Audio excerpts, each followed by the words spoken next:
Our next speaker is a regular on Press TV. He's a regular on Rochester Day. He's a regular contributor to Heritage and Destiny. He's also a notorious anti-Zionist and a brave British patriot, Peter Rushton. Thanks very much, Dave. Well,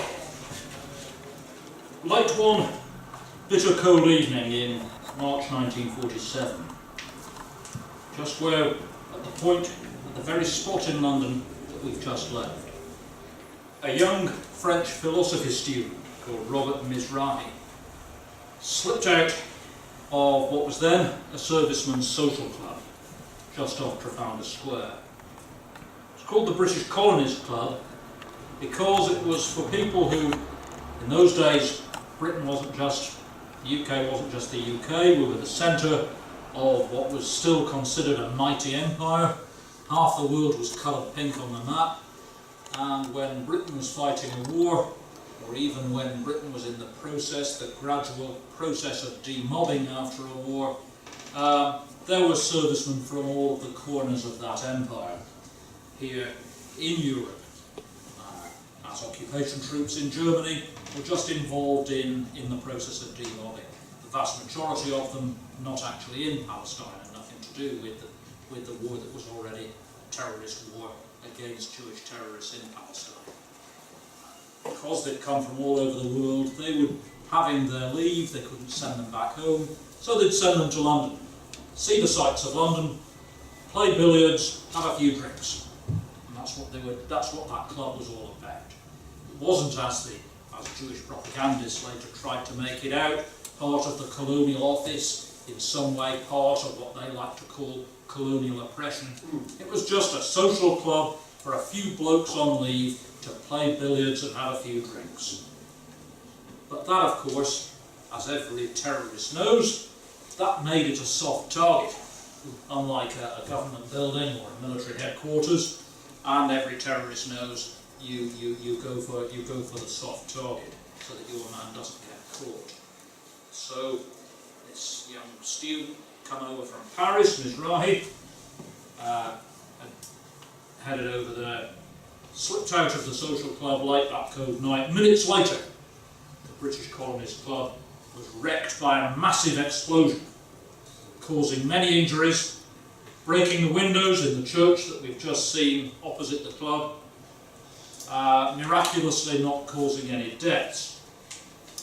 Misrahi had left his overcoat. Imagine a bigger version of this, padded shoulders, left it over a chair in the club. The shoulders were packed with gelignite. Some nifty Jewish tailor, you see, had undone the seams, slipped in the gelignite, sewed it up again. An overcoat bomb. A Jewish terrorist speciality of various clubs in Palestine, but this was the first time this had been seen in London. This Trafalgar Square outrage was not a one-off. Misrahi was part of a Jewish terrorist network responsible for a brutal campaign against British and Arab targets during the 1940s. Its most famous murders, as Richard referred to, included the shooting of the British Cabinet Minister Lord Moyne as early as 1944 in Cairo, and of course Lord Moyne's driver also murdered. The bombing of the King David Hotel in Jerusalem in 1946, the 70th anniversary of which fell just a couple of weeks ago, although you wouldn't have known that from the British press, and they're so keen to mark anniversaries of just about everything. And perhaps most famously of all, the letter bomb that killed a young Englishman called Rex Farron at his family home in the Midlands in the spring of 1948, and I tried coming on to later. While some of the history of this period is at last being addressed, with at least some of the relevant government documents being made available, much remains mysterious. No one has been convicted for the bombings on British soil, and the extent of the network behind those bombings, behind those crimes, has yet to be established. For example, did Israel's founding Prime Minister, David Ben-Gurion, orchestrate many of those terrorist crimes? At the time, it suited the Jews in Palestine and around the world to pretend that the worst crimes were committed by some small fringe faction. That you had the respectable Jewish agency, the less respectable Ergon that bombed the King David Hotel, and the even less respectable Stern gang that went around shooting people and sending letterbox to people, and that these were somehow all separate organisations. But as was well known to the British at the time of the King David Hotel, there was actually a committee orchestrating this, certainly in 1946 and into early 1947 even, with representatives of those various groups. What were the financial links in the chain, enabling the purchase of arms and the international travels of gunmen and bombers? You know, some young student at the Sorbonne can't just do this sort of thing by himself. He has to have a network behind him, a financial network behind him. And perhaps most seriously, did the terrorists have allies inside both the French and British political establishments, who not for the first or last time betrayed their own troops and had an ultimate allegiance to Britain's enemies. In this case, fortunately, truth and justice can be served very simply. The London bomber, Robert Misrahi, is alive and well living in Paris, where he spent most of the post-war years as an academic, and is now, as Martin pointed out in his speech, outside the scene of the crime. Misrahi is now the Emeritus Professor of Ethical Philosophy at the Sorbonne. Having never uttered one word of regret or apology for his crimes, Misrahi has remained a militant Zionist throughout his life, defending each stage of Israeli aggression. As you can see, this is a relatively recent photograph of Misrahi. He's still entirely compos mentis and active. He's remained active from that day to this, and roughly halfway between the date of the crime and the date of this photograph. You can see this in the Jerusalem Post in March 1974. There's Misrahi there, as they write about the Zionist revival for French Jews sparked by the Yom Kippur War.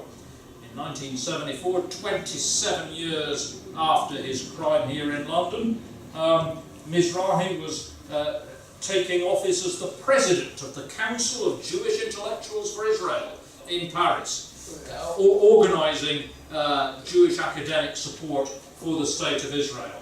And we have some prize characters joining him there. People like Surgeon Beate Klausfeld, who of course are so keen, Surgeon Beate Klausfeld, to scour Europe, searching for somebody who was once in charge of the kennels of a concentration camp or something, to make him stand trial. Somehow I suspect they're less keen for their mate, the guy who was president of their organisation, to come here to London to stand trial for terrorist crimes. And I know that even the late Elie Wiesel was on the council, serving under Professor Misrahi at that time. Now, MI5 Special Branch and Home Office documents released during the last few years revealed that the British authorities had built up a dossier of evidence against Misrahi. For example, they'd discovered by means of a telephone tap in the headquarters of one of what they called in those days the revisionist Zionist organisation. That meant the Zionists who followed Jabotinsky rather than Weizmann and Ben-Gurion.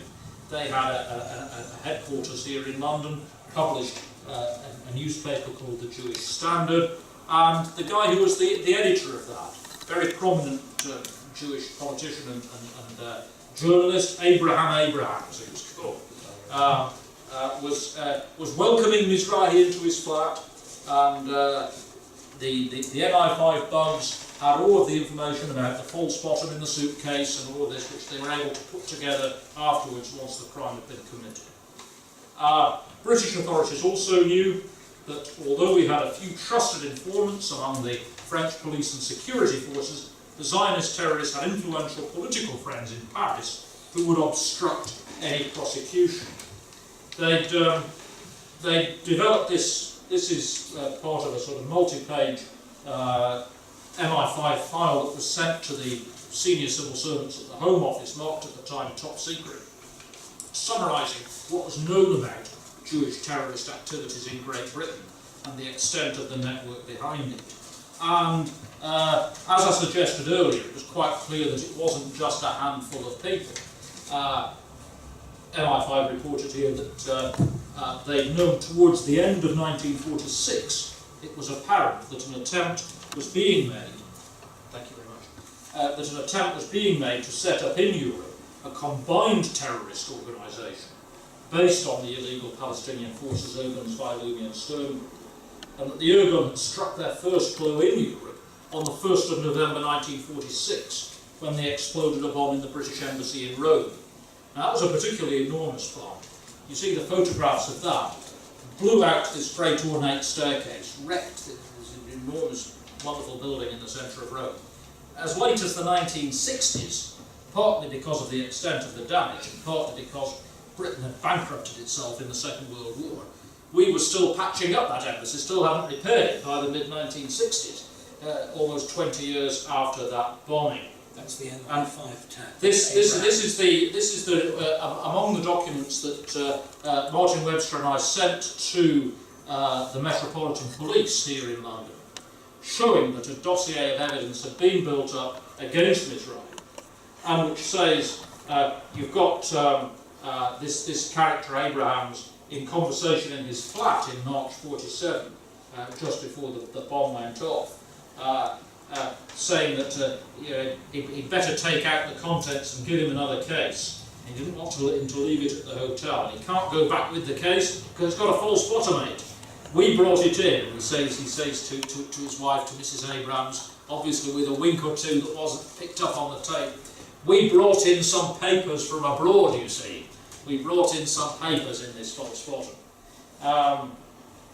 The MI5 also knew that a woman called Betty Lazarus had come over in the same month and planted a bomb in the Colonial Office on Whitehall, in the ladies' lavatory of the Colonial Office in Whitehall, which miraculously didn't go off due to a faulty timing device.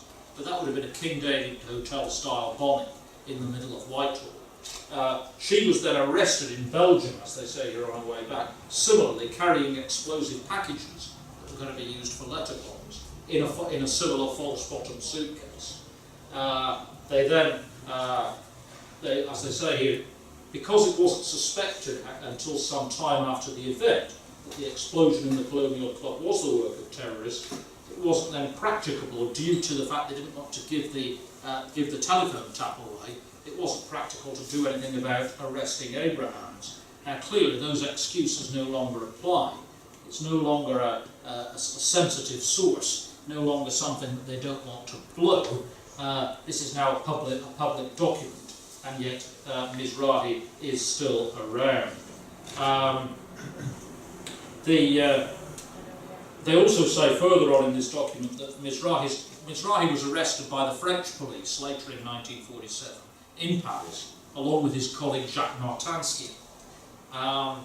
They point out what they consider highly significant, the chemical analysis of what was found when they raided the flat and caught Martinsky and Misrahi red-handed in Paris.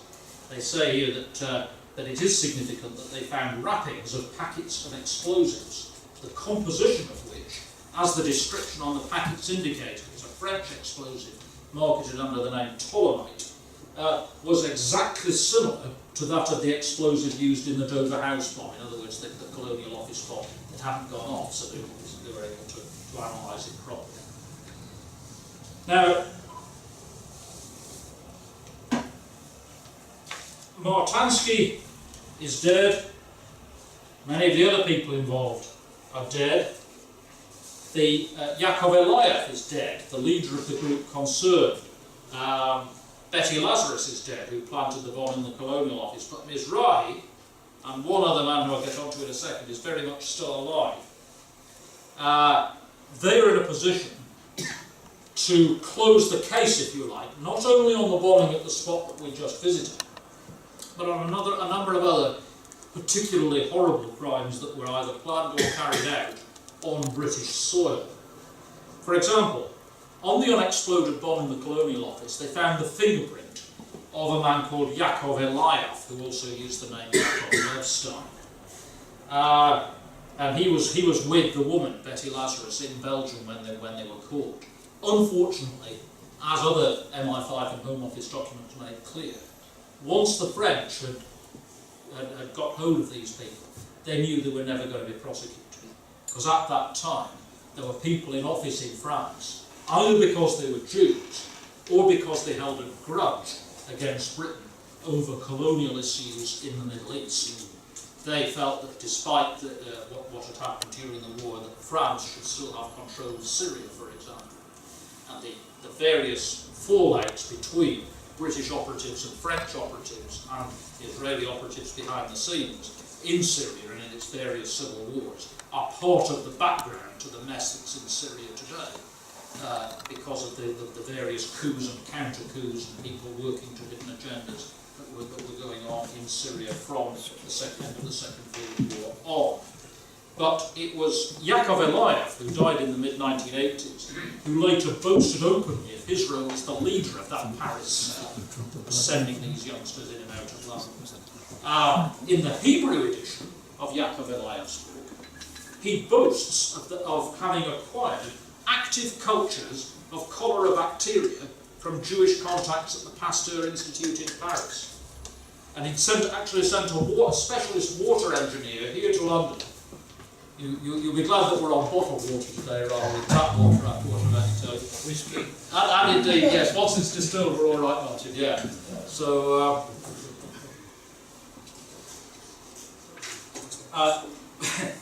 he'd sent a water engineer over to London to scout out the best method of introducing cholera into this city's water supply. And it was only because the Zionists had actually got what they wanted by the end of 1947, with the UN plan being passed, that this cholera plan was abandoned. Misrahi similarly had his tutor, none other than Jean-Paul Sartre, springing to his defence at his trial in 1948, so was laid off on a technicality. But meanwhile, while his trial was going on, another young student had been sent over to London to enrol in a college over here. Rather as with some Islamist terrorists today, this is often a good cover for them. They come over and enrol in a college somewhere. According to the most recent historian of Jewish terrorism, it was this second man who was sent over by Eliav, a man called Yaakov Heruti, who actually made the bomb that killed Rex Farron. Now, the Farron case was particularly horrible. That Rex Farron was the brother of a British war hero called Roy Farron, who'd served in Palestine, as well as having served throughout the Second World War.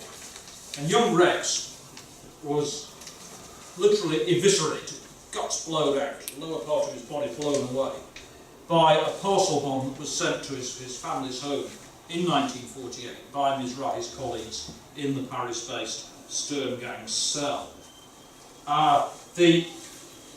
The people in that cell, they'd been, as I say, caught red-handed with submachine guns, ammunition and bomb detonators.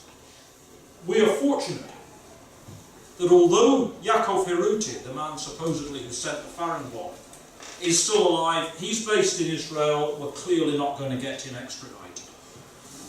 What we can, perhaps an Eichmann type operation, Jez, if you're sort of Eichmann operation in reverse, yeah. That, we are fortunate, though, that Misrahi is accessible and is probably the only prominent, active, front-line Jewish terrorist who is accessible to the British authorities.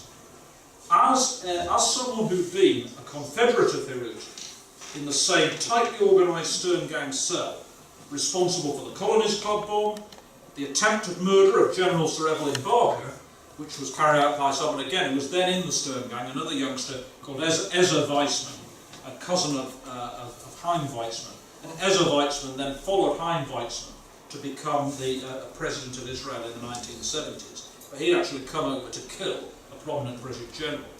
the abortive bombing of the Colonial Office in Whitehall and the murder of Rex Farron, among many other letter bombs and other outrages. We demand that Robert Misrahi should be extradited to face questioning here in London and possible criminal charges, so that amongst other things, not only the bombing in Trafalgar Square, but a whole range of other cases that led to the deaths of Britons, some of them on British soil,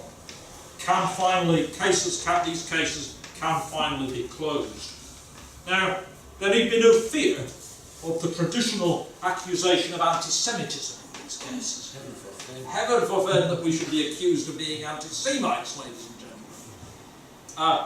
An accusation, as Ken Livingstone and others have found out, which is so often aimed at anyone, Muslim, Marxist, right-winger, who dares to criticise any aspect of Zionism, past or present, you're an anti-Semite.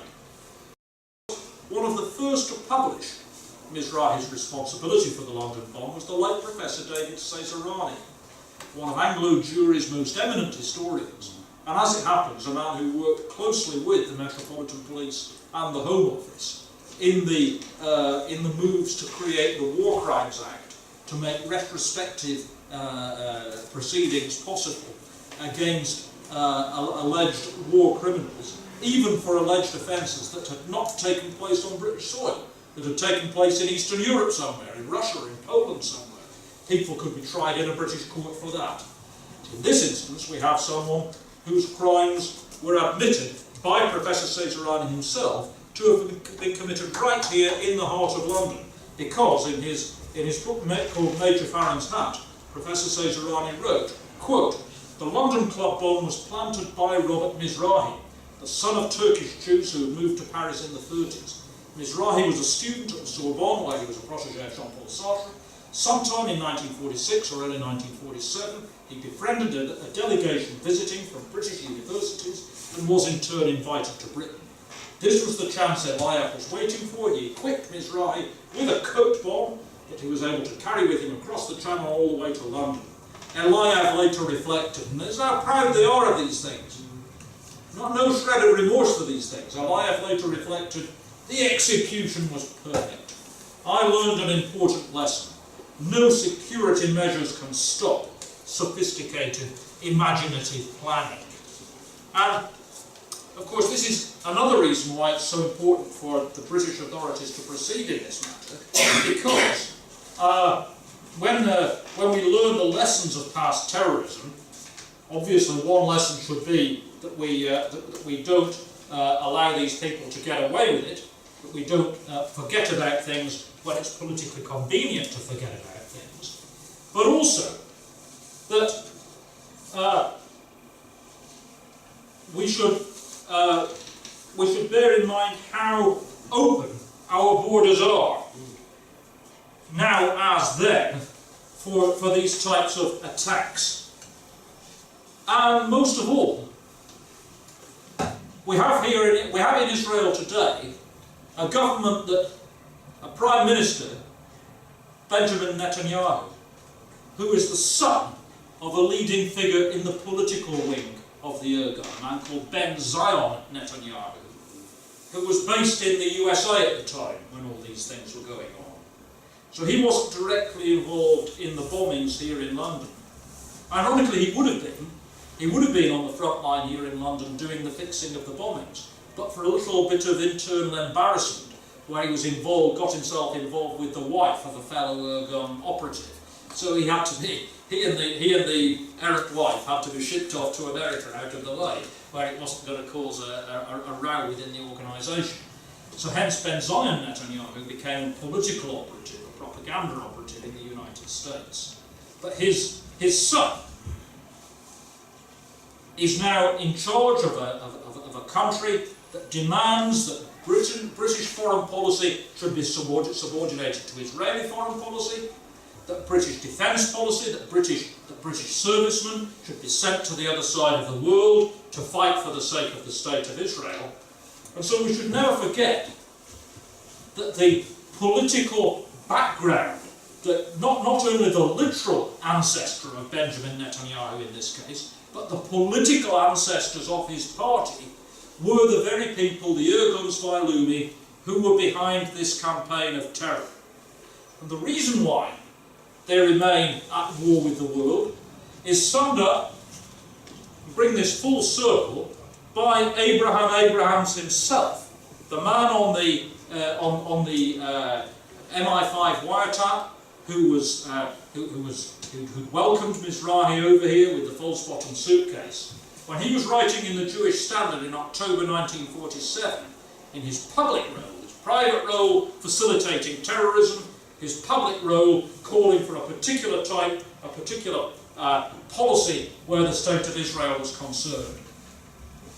And I'll conclude, ladies and gentlemen, by stressing that the political side of terrorism here underlines why these people will always be calling on us to fight the battles that their policies have created, to fight the wars that their policies have created, and moreover, that their continual expansionist policies will continue to drag us into a guilt by association position, where thanks to the combination of our subservience to Zionism on one hand, and our open border immigration policy on the other, we get the worst of all possible worlds. Not only do we cause justified offence to a very large part of the world, but we invite into our country the very people, the very hot-headed youngsters who might act on that offence. But the core problem behind it is summed up by Abrahams himself, where he issues this Ergun declaration in his article here, saying about the argument against partition. We talk now about a two-state solution. They certainly weren't interested in a two-state solution here. They wanted even further expansion beyond the present-day borders of Israel, because they say, Eretz Israel, this is what their term for the Israel that they believe existed in the days of the Bible, yeah? Both sides of the River Jordan.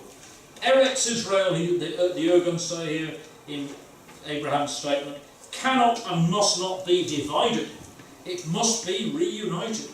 Transjordan, meaning the modern state of Jordan, which was a British ally and whose army was staffed by British officers at the time, Transjordan is an indivisible part of our homeland. Britain has converted this part of our country, under the guise of granting it independence, into another one of her colonies. We declare explicitly that we will give our support to the establishment of a Jewish provisional government on condition that it will be a government of the whole of Eretz Israel and not of a Jewish ghetto in Eretz Israel. The plan of partition is a plan of disaster, and we shall fight it with all the power at our disposal.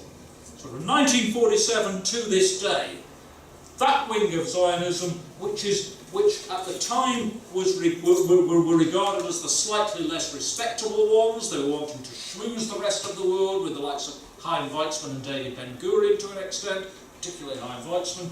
That wing of Zionism, the ultra-expansionist wing of Zionism, is now the Israeli government.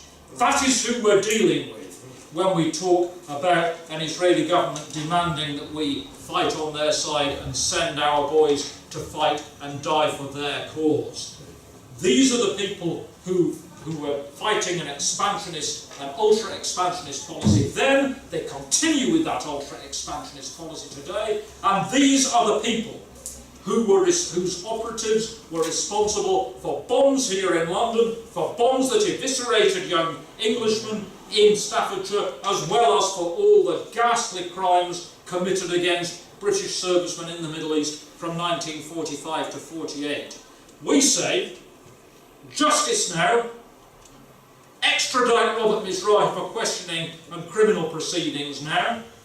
We say the British people and the Arab people are not somehow children of a lesser God compared to Benjamin Netanyahu's people, who can be treated as though their lives don't matter, whether being killed in 1945 to 48 or being sacrificed for Israel today. We say justice not only for its own sake, because the victims of terrorism and the perpetrators of terrorism must never be forgotten, but justice now so that the wider British people don't believe what they read in the Daily Mail, or what they see on Sky, what they see on what the mass media, what the controlled mass media tell them. So they're given a true account of their own history, a true account of the sacrifices of their ancestors, and a true account of the cost of continued British subservience to today's descendants of yesterday's terrorist murderers. Thank you very much.